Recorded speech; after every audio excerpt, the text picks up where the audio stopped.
자, 그러면 한번 또 읽어볼게요. 가령 폭풍이 일어 그들의 배가 나찰귀의 나라에 닿게 되었을지라도 그 가운데 만일 한 사람이라도 관세음보살의 이름을 부르면 여러 사람들이 다 나찰의 난으로부터 벗어날 수 있으리라. 이러한 인연으로 관세음이라 이름한다 돼 있죠. 자, 그래서 학자부들은 이 관세음보살품의 관세음보살을 이 관음신앙에 대해서 바닷가의 상인들을 중심으로 해서 펼쳐진 신앙일 것이다 라고 그렇게 이제 추론하는 학자들이 있어요. 왜냐, 일단 관세음보살님이란 존재 자체가 머무르시는 곳이 이제 보타낙가산이라고 해가지고 바다 한가운데 섬이래요. 보타낙가산 들어보셨죠? 그래서 여러분, 보타자가 들어가거나 낙가자가 들어가면 무조건 관음도량이에요. 그래서 낙산사 할 때 낙 있죠? 보타낙가산 낙자에서 나온 말이에요. 예, 그리고 낙산사의 보타전이라고 있죠? 보타전이 보타낙가산의 보타예요. 보탁자, 낙가자, 낙 이런 표현이 나오면 관음도량이다. 그래서 우리 불자들은 낙지를 함부로 먹으면 안 돼요. 낙지잖아요, 낙. 에? 무슨 말 같지도 않은 소리 하는데 낙지를 먹는 애 차라리 무엇을 먹어라? 오징어를 먹어라. 자, 이제 웃자간 말이고, 예. 그래서 보타낙가 바다 한가운데 섬이고 여기 관세음보살 보문품에 백천만원 중생이 금, 은, 유리, 자거, 만호, 산호, 호박, 진주 보석들의 이름이에요. 같은 보배를 구하려고 큰 바다에 들어갔다가 뭐 이런 표현들 나오죠. 그래서 바닷가를 중심으로 한 배를 타고 다니는 상인들에 의해서 널리 신앙되어지고 숭상되어진 신앙이 바로 무슨 신앙이다? 관세음보살 관음신앙일 것이다 라고 주장하는 학자분들도 있어요. 그래서 일종의 바다 상인들의 수호신 같은 역할. 그 증거로 관세음보살님의 오른쪽 왼쪽에 딱 좌처 우처, 그래서 좌보처라고 부르거든요. 왼팔 오른팔. 그쪽에 보면 양쪽에 두 사람이 있는데 한 사람은 어린 동자예요. 어린 동자 보셨죠? 관세음보살 옆에 어린 동자 남순동자라고 해요. 뭐라고요? 남순동자. 남쪽으로 수많은 선지식들을 만나면서 법을 구하는 동자. 그래서 남쪽으로 순례를 간다 해서 남순동자라고 해요. 남순동자가 누구냐? 선제동자예요. 화엄경에 나오는 선제동자. 그리고 또 옆에 머리가 수염이 긴 할아버지가 또 옆에 이렇게 계세요. 보신 적 있나요? 그분이 누구냐? 예, 동해 용왕이에요. 무슨 해? 동해 용왕을 뜻한대요. 용왕이면 어디에 살겠어요? 용에 살아요 또 이러면 안 돼요. 용왕이 어디에 살아요? 용에 살아요. 그게 아니죠. 바다에 사는 용들의 왕, 용왕. 그래서 이제 바닷가 상인들의 수호신 같은 역할을 하신 분이다 라고 이제 학자들이 말하는 분들도 있습니다. 그래서 이렇게 바다의 상인들은 바다에 나가면 막 큰 바다에서 막 폭풍이 몰아붙이고 태풍이 일고 비바람이 일고 그럼 막 배가 부서지기도 하고 혹은 옛적에는 그런 어떤 신비주의 같은 거 있잖아요. 지금은 예전에 누가 그래요. 옛날에는 그렇게 귀신 사진이 많이 찍혔대요. 귀신이다. 그래서 카메라 화질이 좋아진 지금은 오히려 안 찍힌대요. 야, 카메라 화질이 좋아지니까 귀신들도 피해간다. 야, 막 이런 얘기 있잖아요. 옛날에 막 UFO 사진 많이 찍혔죠. 사진 화질이 좋아진 이 시대는 잘 찍혀요, 안 찍혀요? 안 찍혀요. 그래서 우리 아버지 스님이 이런 얘기 하신 적 있어요. 예전에 같이 밥 먹다가 저희 아버지 스님이 시골 분이시잖아요.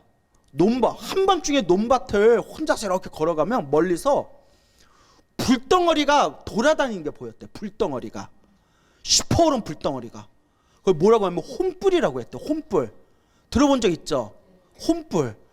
저희 아버지 스님도 어렸을 때 그런 혼불 같은 거 본 적이 있대요. 정체는 알 수 없지만 멀리서 퍼런 불빛 같은 게 왔다 갔다 하는 게 보였대요. 근데 뭐라는지 아세요? 야, 그놈의 혼불도 귀신불도 전등이 생기니까 안 보이더라. 뭐가 생기니까? 전등이 생기니까 안 보이고, 예? CCTV 생기니까 안 보여요. 예? 그 귀신들도 피해가나 봐요.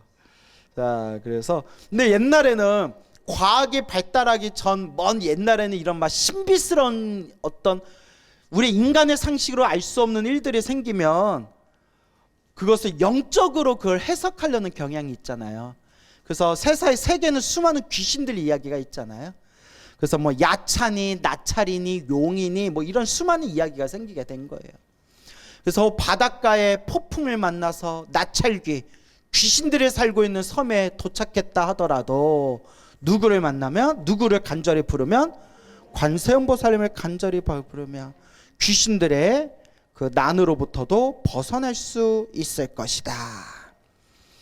그래서 일제 식민지 시절에, 일제 강점기 시절에 그 당시 권상로 박사라는 분이 있었어요. 권상로 박사. 천재 소리 듣던 유명한 스님이었어요.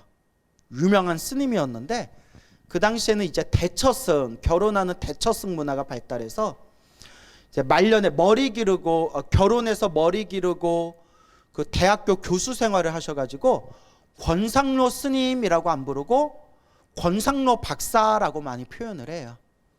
아주 천재과였대요. 아주 머리가 좋은 천재과고 그때 일제 식민지 시절에 우리 한국 불교를 널리 전포 포교하신 1등 포교사였어요. 권상로 박사. 대단한 천재였대요. 근데 딱 하나 단점이 있어요. 아주 유명한 친일파였어요. 안타깝죠. 근데 뭐 그 책에 보면 그래요. 그 당시 머리 좋은 사람들이 다들 이제 친일파로 많이 이렇게 갔대. 그래서 우리 33인 그거 이제 독립운동가 중에서도 친일로 넘어간 사람들 있잖아요. 그래서 마지막에 재판할 때 왜 당신 같은 사람이 조선의 독립을 위해서 활동하던 당신이 왜 친일파가 되었어 하니까 안 올 줄 알았으니까, 아무리 기다려도 독립이 안 올 줄 알았으니까, 이런 날이 올 줄 몰랐으니까 하고 막 재판장에서 엉엉 울었다. 뭐 이런 기록들이 있거든요. 예, 그래서 어떻게 보면 또 뭐 안타깝기도 하고, 또 그런 모습 보면 집안이 다 박살이 나고 수많은 사람들이 다 피눈물 흐르고 죽어가면서까지 독립운동 하신 분들은 정말 대단한 거예요. 그렇죠. 예, 그런 분들이 있어서 우리 대한민국 후손들이 이렇게 잘 사는 거잖아요. 어쨌거나 그런 권상로 박사도 천재과였는데, 근데 이제 딱 하나 단점이 이제 친일파였어요. 유명한 친일 승려였어요. 근데 어쨌거나 이제 제가 하려는 얘기는 이제 그런 얘기는 아니고요. 이 권상로 박사 아주 가까운 친척분 중에 우용택이라는 거사님, 선비님이 있었대요.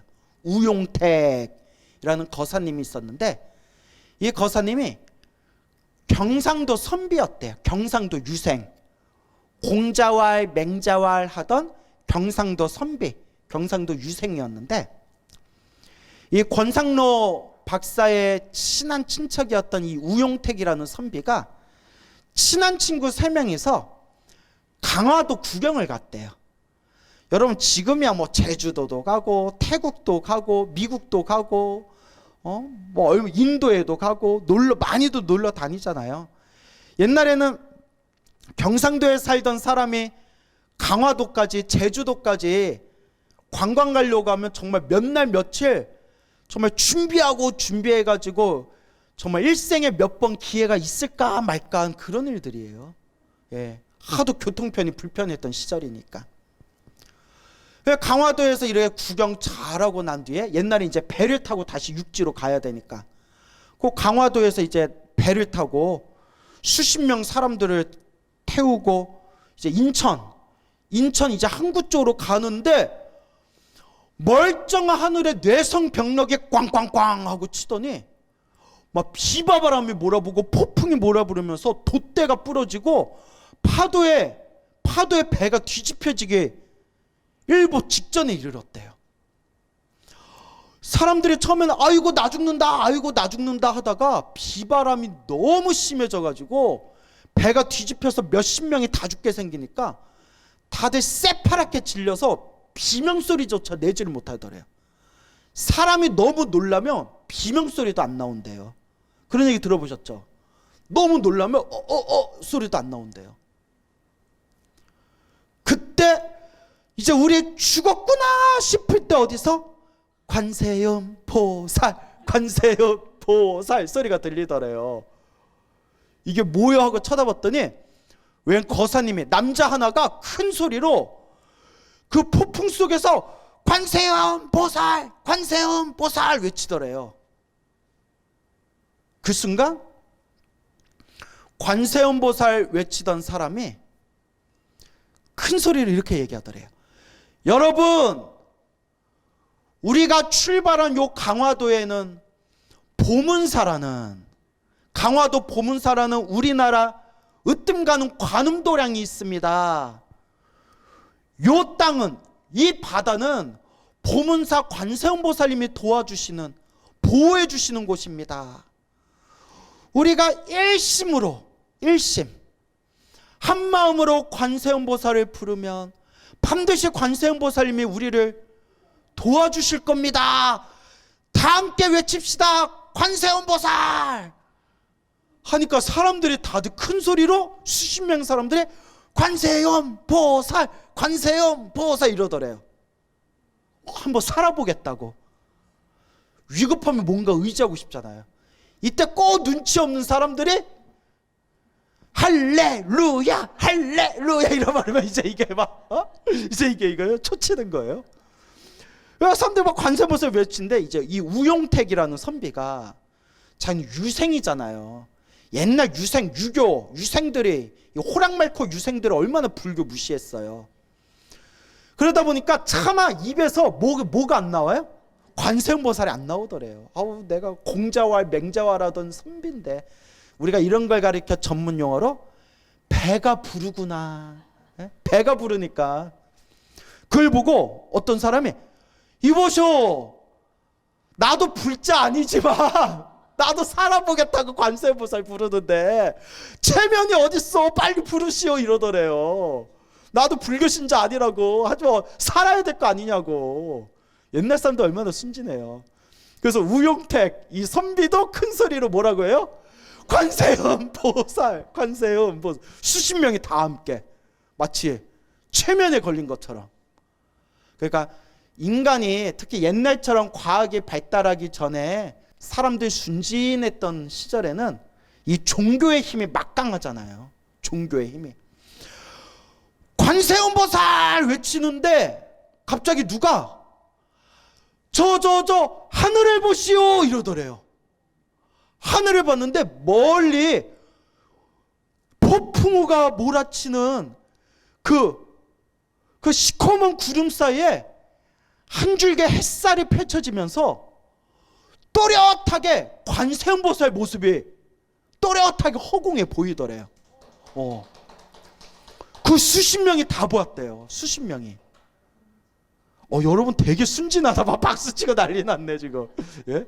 자, 저기 보시오 했더니 저 시커먼 구름 사이에서 한 줄기 햇살이 비추면서 딱 관세음보살님이 또렷하게 보이는데 우용택만 본 게 아니라 그 자리에 있던 수십 명이 다 함께 보면서 우와 이러면서 관세음보살 외치는데 순간 꽝 하고 번개가 치면서 돛대가 부러졌대요. 돛대가 번개에 부러지면서 파도가 한번 휘몰아치면서 배가 넘어가기 일보 직전이 되는 순간 우용택이 딱 무슨 생각하면 에구 관세음보살 불러도 죽기는 죽나 보구나 소용없나 보구나 하는데 마지막 번개 한 번 꽝 치고 돛대가 부러지고 파도 한 번 일렁이더니 갑자기 비바람이 뚝 멈추고 먹구름이 싹 가시면서 언제 그랬냐는 듯이 해가 뜨고 바다가 잠잠해졌대요. 마치 한바탕 꿈을 꾼 것처럼. 그리고 한 사람도 다친 사람 없이 인천 항구에 도착을 했대요. 그래서 여러분, 불교는 지식의 종교가 아니라 뭐라고 했어요? 자기가 체험하면 어떻게 될까요? 믿지 말라고 해도 믿습니다 되는 거예요.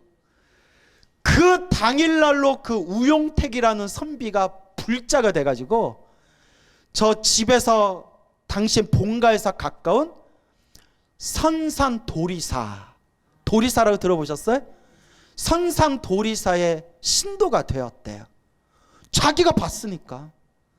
그래서 이 이야기를 우용택이라는 선비가 평소에 친한 친척이고 머리 깎고 출가한 그 권상로라는 박사에게 자기가 겪은 얘기를 직접 들려주어서 요 권상로 박사에 의해서 이 관세음보살 가피 이야기가 지금까지 우리 후세 사람들에게 전해지고 있습니다. 힘들고 괴롭고 답답할 때 간절하게 누구를 의지해라? 부처님, 불보살님을 의지해라. 일심. 그게 관세음보살 보문품의 핵심이에요. 알겠죠? 예, 부처님을 의지해라. 단 기도해도 나쁜 일이 생긴다 안 생긴다? 제가 늘 말씀드리죠. 스님, 제가 열심히 기도했는데도 왜 저는 효과가 없고 효험이 없고 자꾸 나쁜 일이 생길까요? 누가 지은 업이다? 내가 지은 업이니라. 다 내가 지은 업의 인연이에요. 그래서 어느 신도분이 저한테 이런 얘기를 하셨어요. 스님들 법문 많이 들었다는 신도분이 광우 스님이 기도의 패러다임을 바꿨습니다 이러더라고요. 너무 거창하죠? 아니 왜요? 했더니 여태껏 기도에 대한 법문을 들으면 기도하면 좋은 일이 생긴다, 기도하면 소원 성취가 된다, 기도하면 반드시 효험이 있다라는 얘기만 들었다가 아무리 기도를 해도 효험이 없고 효과가 없어서 떨어져 나간 사람들이 많대요. 근데 광우 스님 법문이 모든 게 다 인연법이다, 모든 게 다 인과법이다, 기도를 열심히 해도 나쁜 일은 생긴다, 다 누가 지은 업이다? 내가 지은 업이고 다만 크게 받을 걸 어떻게 받은 거다? 작게 받은 거다. 이렇게 기도의 패러다임을 바꿔버렸대요. 그래서 기도하다 믿음을 잃어버린 사람들이 제 법문 듣고 기도 시작한 사람들이 주변에 도반들 중에 많다고 그런 얘기를 하시더라고요. 예.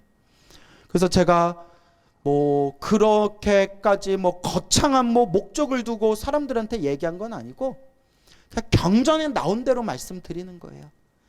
기도에도 관세음보살을 부르고 지장보살을 불러도 효과는 있기는 있지만, 효험은 있기는 있지만 나쁜 일이 생기기는 생기더라. 단 그게 사실은 누가 지은 업이고 내가 지은 업이고 크게 받을 걸 작게 받는 것이다.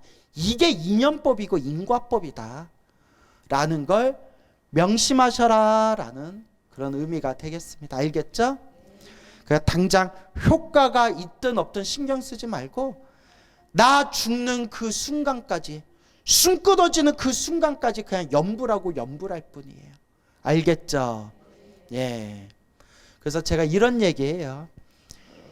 이번 생 태어나 염불하는 법 하나 배웠으니 이번 생 본전 이상은 챙겼구나 라는 생각이 들어요. 뭐 하나 이상은 챙겼구나? 본전 이상은 챙겼다. 그래서 항상 염불이 습관이 돼야 된다라는 걸 명심하시기 바랍니다. 알겠죠? 그래요. 또 어떤 사람이 만일 해를 입게 되었을지라도 관세음보살의 이름을 부르면 그들이 가진 칼이나 막대기가 곧 조각조각 부셔져 능히 벗어낼 수 있으며, 혹은 삼천 태천 국토에 가득한 야차와 나찰들이 와서 사람들을 괴롭히려 하더라도 관세음보살의 이름만 부르면 여러 악귀가 악한 눈으로 보지도 못하겠거늘 하물며 어찌 해칠 수 있겠느냐 라는 구절이 나오죠. 또 어떤 사람이 죄가 있거나 죄가 없거나 간에 수갑과 쇠고랑에 손발이 채워지고 몸이 묶였을지라도 관세음보살의 이름만 부르면 이것들이 다 끊어지고 풀어져 곧 벗어나리라. 이렇게 위급한 일을 당했을 때, 세상에 위급한 일을 당하고 혹은 귀신이나 악귀 같은 영적인 나쁜 그런 현상들이 나를 괴롭힐 때 걱정하고 두려워하지 말라. 간절하게 일심으로 누구를 불러라? 관세음보살을 불러라. 관세음보살을 부르든 지장보살을 부르든 나무아미타불을 부르든 간절하게 연불해라. 나의 연불 소리 하나하나, 내가 부처님을 향한 내 연불의 에너지가 부처님 불보살님과 주파수가 하나가 돼요. 반드시 그 불보살님의 가피와 은혜와 광명이 나를, 우리를 구제해 주리라 라는 것을 믿고 의지하셔야 됩니다. 알겠죠? 자, 여기에 또 어떤 사람이 43페이지 밑에 또 어떤 사람이 만일 무엇을 잊게 되었을 때, 해를 잊게 되었을 때 관세음보살의 이름을 부르면 나에게 해를 끼치고자 했던 그들이 가진 칼이나 막대기가 곧 조각조각 부셔지고 능히 벗어낼 수 있다라는 말이 있죠. 예. 옛날 옛적 중국에 손경덕이라는 사람이 있었대요. 누구? 송경덕. 송경덕이라는 사람이 있었는데 반란죄에 연루가 되어가지고 이제 감옥에 갇혀서 사형을 선고받게 됩니다. 내일 죽으나 모레 죽으나 언제 죽으려나 너무나 두려워가지고 감옥 속에서 믿고 의지할 게 뭐밖에 없어요? 예? 예, 관세음보살님밖에 없더라. 간절하게 관세음보살을 연불했대요. 간절하게 관세음보살, 관세음보살, 관세음보살, 관세음보살. 여러분, 내일 내가 목이 잘릴지 모레 잘릴지 일주일에 잘릴지 내가 언제 죽을지 모르는데 관세음보살 부르면 마음이 어떡하겠어요? 얼마나 간절하겠어요? 얼마나 간절하겠어요? 정말 머리에 불 붙은 듯이, 머리에 불 붙은 사람이 머리에 불 끄듯이 얼마나 간절하겠어요? 여러분, 머리카락에 불 붙었다고 생각해 보세요. 우리는 뭐 붙을 머리도 없지만 얼마나 다급하겠어요? 비웃어요? 왜 그렇게 웃어요? 그럴 거 얼마나 무서워요, 그죠? 얼마나 간절했겠어요. 그러다가 깜빡 비몽사몽에 생생하게 관세음보살님이 눈앞에 나타나시더니 비몽사몽 꿈속에서 책 하나를 주면서 이걸 외워라.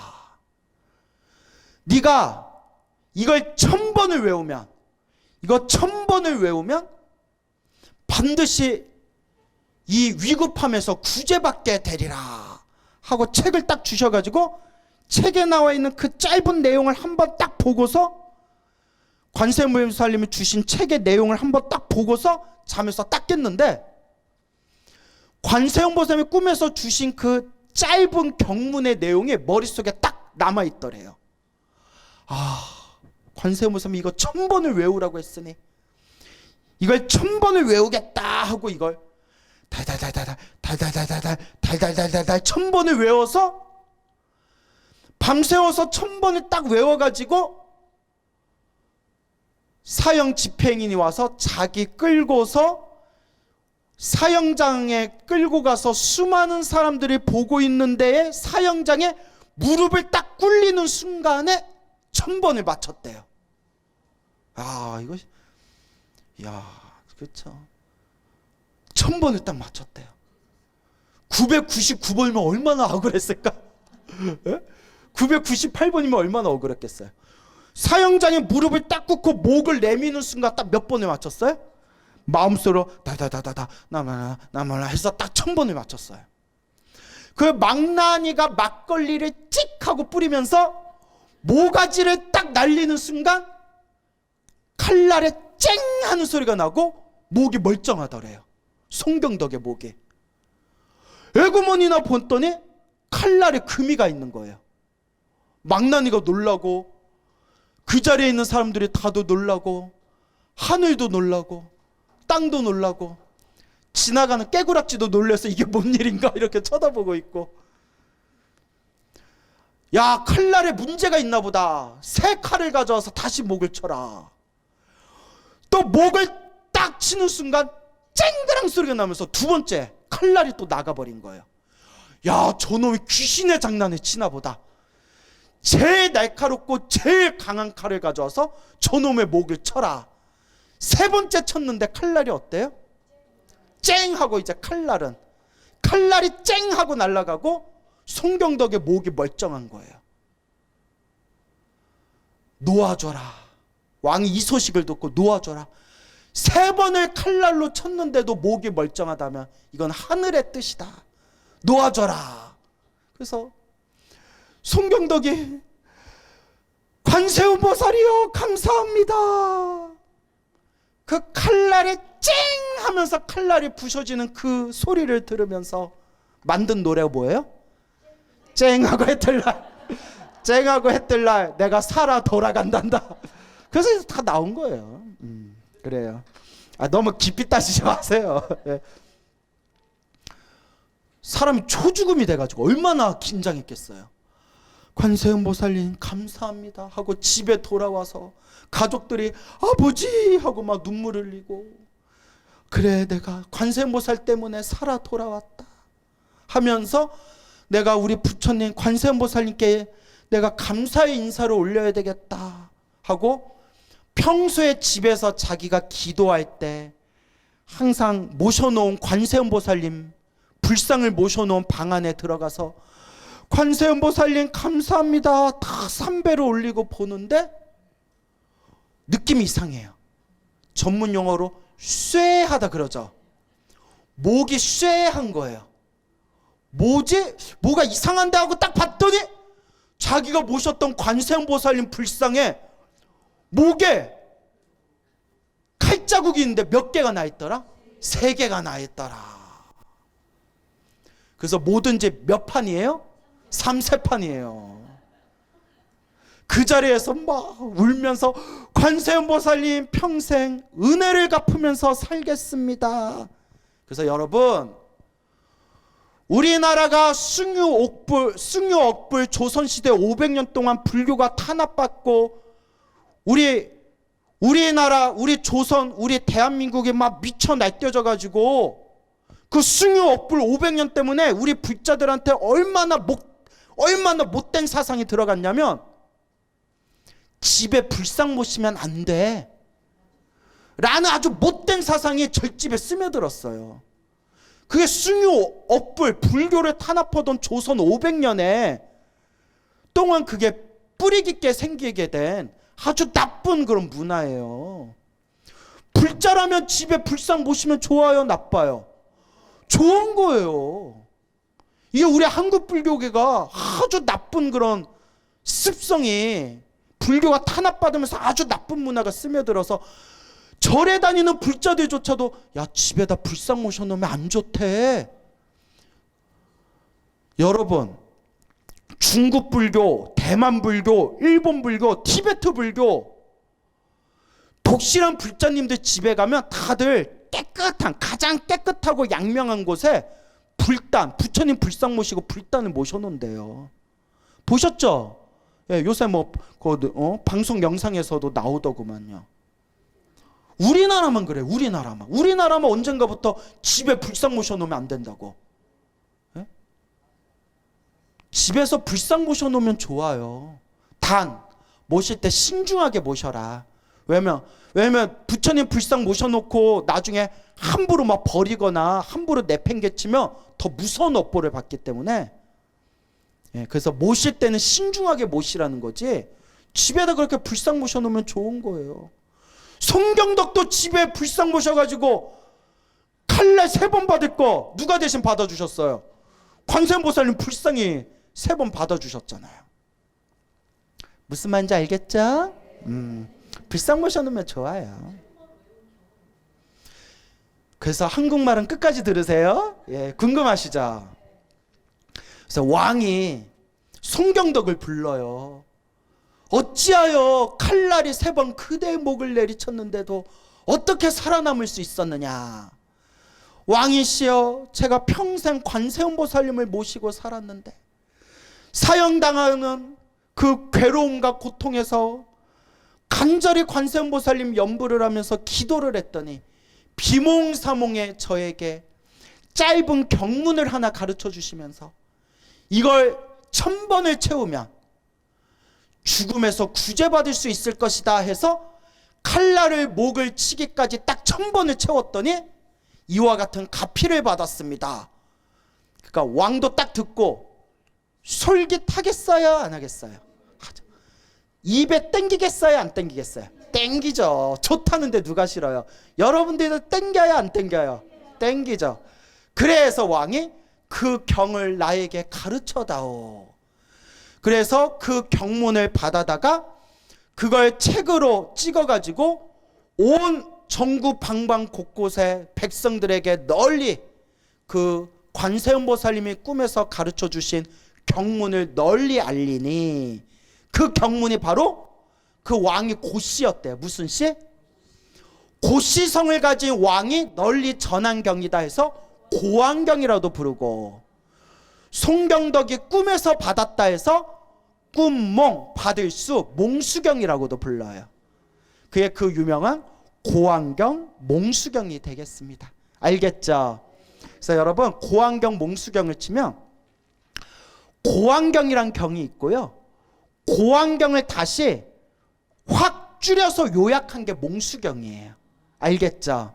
그래서 가끔 신도 스님 고왕경 몽수경 찾아보면 내용은 비슷한데 길이가 달라요.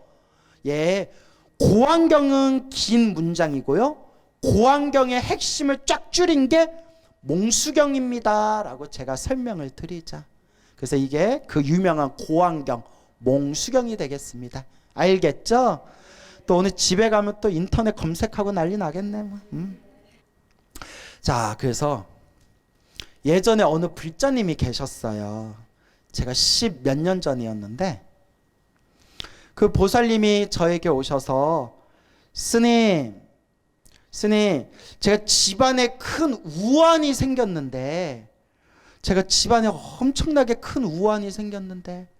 제가 어떤 기도를 해서 이걸 풀어야 될까요? 그때 한창 제가 고환경에 꽂혀 있었어요. 그래서 그 불자님에게 뭐라고 말씀드렸냐면, 보살님 혹시 그러면 직장에 다니십니까? 아니면 그냥 집에 가정주부십니까? 아, 예, 저 가정주부입니다. 그러면 보살님 하루 종일 기도할 시간이 혹시 있으십니까? 예, 마음 먹으면 하루 종일 기도에 집중할 수 있습니다. 가족들한테 양해를 구하고 하루 종일 기도할 시간이 있습니다. 그러면 될지 안 될지 모르겠지만 한번 열흘 동안 내 팔자를, 내 운명의 에너지를 기도발로 한번 싹 바꾸겠다 생각하고 한번 고환경 기도를 해보십시오 해서, 고환경을 요새 인터넷에 나오니까 고환경을 그걸 이제 검색해서 하루에 1000번, 하루에 몇 번? 하루에 1000도 열흘 동안 1만 번을 채우십시오 숙제를 내줬어요. 여러분, 위급한 일이나 큰 우환이 있을 때는 이렇게 한번 빡세게 한번 밀어붙이는 게 필요해요. 대부분 기도빨 못 받는 불자님들이 깔짝깔짝해서 그래요. 예? 여러분 예를 들어 제가 이렇게 갈증이 나서 물을 마실 때 깔짝깔짝 마시면 갈증이 사라질까요? 안 사라질까요? 아예 1시간 딱 앉아서 뜨거운 보이차나 뭐 우롱차나 녹차나 1시간 그냥 듬뿍듬뿍 차 마셔야 입안에 단침이 돌 정도로 갈증이 싹 사라지지, 깔짝깔짝 마시면 가피도 깔짝깔짝 받아요. 정말 위급할 때는 한번 밀어붙이는 힘이 필요해요. 고환경 하루에 1000독씩 열흘 동안 몇 번 해라? 10,000번 해라. 근데 이거 여러분 빡세요. 빡세요. 그 불자님이 며칠 후에 찾아왔는데 야, 얼굴에서 빛이 나더라. 얼굴에서 빛이 나더라. 스님, 일주일 만에 10,000번 채웠습니다 이러더라고요. 일주일 만에 10,000번. 밥 먹고 잠자는 시간 빼고 밥 먹고 잠도 한 4-5시간 뿐이 안 주무셨대요. 하루 종일 기도하셨대요. 하루에 1000독 이상씩. 일주일 만에 10,000번을 마쳤는데 그 일주일 동안 희한한 현상이 일어나더래요. 정말 좀 말할 수 없는 신비한 신비한 현상들이 막 이렇게 생겼대요. 다행히 그분이 큰 스님들 법문도 많이 듣고 불교 공부도 많이 하고 기도도 많이 한 분이라서 기도하다 이런 거에 집착하면 안 된다, 딱 마음의 중심을 잡고 오로지 10,000번을 채웠어요. 정말 막 이상한 신비한 일들이 생겼대요. 근데 기도 마칠 때 생생한 꿈을 꾸셨대요. 앞이 툭 터인 그런 산에 그 드넓은 그 산 속에서, 환하게 툭 터인 산 속에서 이렇게 앉아가지고 소대변을 시원하게 쌌대요. 제가 늘 말씀드리죠. 소대변 시원하게 싸거나 몸에 시원하게 더러운 게 빠져나가면 업장소멸의 꿈이다 말씀드리죠. 시원하게 툭 트인 툭 트인 숲에서 시원하게 소대변을 봤는데 저게 웬 할아버지인가 웬 남자가 이렇게 자기한테 오더래요. 웬 할아버지가 뚜벅뚜벅 오더니 받아라 하고 뭘 이렇게 주더래요. 그러면서 좀 기다려야 된다 이랬대. 뭐 해야 된다? 기다려야 된다. 이게 10몇 년 전 일이에요 여러분. 10여 년 전 일이에요. 10년 전. 기다려야 된다 하면서 뭘 쓱 줬는데 딱 받았는데 통장이었대요. 뭘 받았어요? 통장인데 딱 봤더니 아직 만기가 남아있는 통장을 받았대. 뭐가 남아있는? 만기가 남아있는 통장을 딱 받았대요. 그러니까 주실 때 뭐라고 하면서 주셨어요? 좀 기다려야 된다 하고 만기가 남아있는 통장을 딱 받으면서 잠에서 깼는데, 일단 중요한 거는 가장 그거 기도하고 난 뒤에 가장 위급했던 일들이 일단 잘 풀렸대요. 잘 풀렸는데 그 보살님을 몇 개월 전에 다시 만나서 그때 일이 다시 이야기를 나눴는데 그 보살님 하신 말씀이, 스님 지금 그게 10몇 년 전이잖아요. 지금 그때 원하던 일들이 지금 다 이루어졌어요 이러더라고요. 이게 기도의 힘입니다. 알겠죠? 이런 거 백날 부러워봤자 아무 의미 없어요. 누가 기도해야 돼요? 내가 기도해야 돼요. 그러니까 여러분, 부처님 믿습니까? 관세음보살님 믿습니까? 야, 무슨 부흥회 같다. 야, 자, 믿음을 가지고 꾸준하게 염불하고 기도하시기 바랍니다. 알겠죠? 예, 오늘 여기서 마치겠습니다.